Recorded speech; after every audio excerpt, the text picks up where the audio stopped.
Fun run para sa HIV awareness na may temang Avoid the Scare, Be Aware.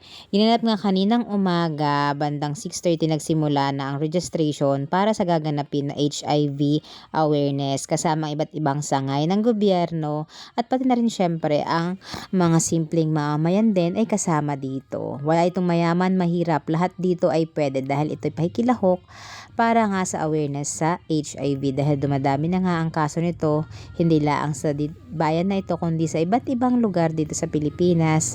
Kaya ito ay magandang programa ng ating gobyerno. Ito ay pinangunahan ng ating masipag na si Dr. Irena. O diba, maganda ng kanyang hair, curly hair. Yan, siya nagpasimula nito kasama ang kanyang mga RHU staff na mga masisipag na silang paspasan dito dahil sa registration parang meron na silang binibigay ng ganyang papel na may number at meron ding lobong pula na may number din na nakalagay.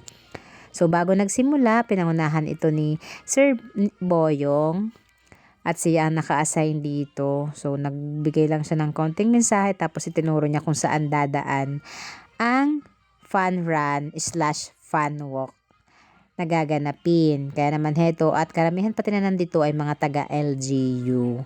Kaya kasama din ako dito para makaisa and kasunod naman ni Sir Boyo ay di si JL na nagdasal. Iya, pwede ganda naman ang boses talaga. Akala mo naman ay siya ay talagang DJ. After nun, edi nagsimula ng fun run. Ito, tumatakbo-takbo na tayo. Nagawa ko pang mag-video, diba? So, hindi pa ako hingal niyan dahil kaiikot pa lang niya. Nandun pa lang sa may, barangay hall. Kaya hindi pa masyadong hingal ang person. Nagagawa pang mag-video. At may kaingayan kami dito. Talagang pasimuno ang mga taga-LGU sa kaingayan. Well, eto, hindi lang naman ito goal na kumbagay couples goal, kundi yung goal mo na makiisa ka sa awareness para sa HIV dahil syempre nagsisimula ito lalo sa mga mag-couple na gaya namin. Sabi nga magkaroon ng faithful dapat ang mag-partner. Then nagpwede namin sa may bukal dito sa may sabang, dito sa may port. Ay ayan, namimigay sila ng libreng sombrero tapos may patubig.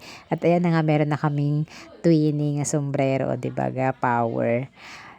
At awa naman ni Lord nagawa na yung matapos yung fun run/fun walk na ginawa ko. Hindi ako may iwan lang ni Mister. Pagbalik namin, nagbigay naman ng mensahe ang aming butihan at masipag na si Mayora. Habang kami naman ay by day at mga hingal pa ang mga person din nakikinig sa kanyang magandang mensahe. Tapos kami nag-iintay syempre. Ang iniintay din namin ay di yung pagkain sa may gilid. Kasunod ni Mayor na nagbigay ng salita ay si Ma'am Eileen, siya ay head ng DHW dito at ayan yung mga pagkain na nagpapalaway sa amin naming inaantabayanan.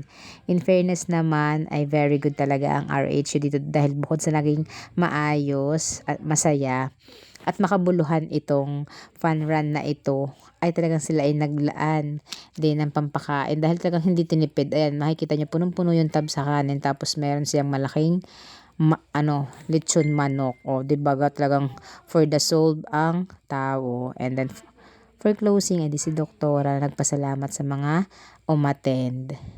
After nun, edi kumain na kami ay sabay ni Mister dito na sa may istasyon. Makabuluhan tong araw na to. Huwag matakot, maging maingat.